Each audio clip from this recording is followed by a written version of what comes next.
تبعات هذا المشروع هو عموما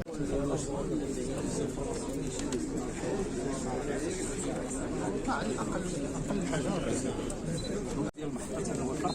القيمه الاجماليه 2.4 مليون ديال الدرهم، وهي كما اشرت في البدايه انها ثمره اتفاقيه مشتركه ما بين وزاره الانتقال الطاقه والتنميه المستدامه، قطاع التنميه المستدامه، ومجلس جهاز تكوين والبنوك.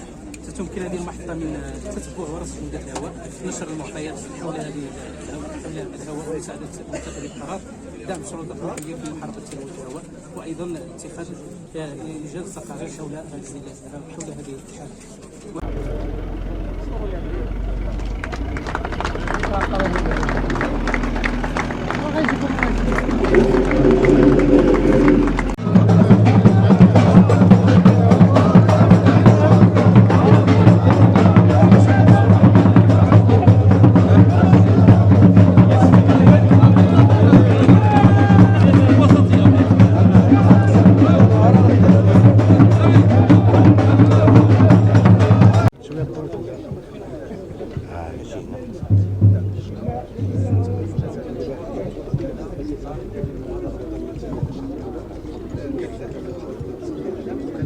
هنا في الإشمالي وهذا طبيعة الحال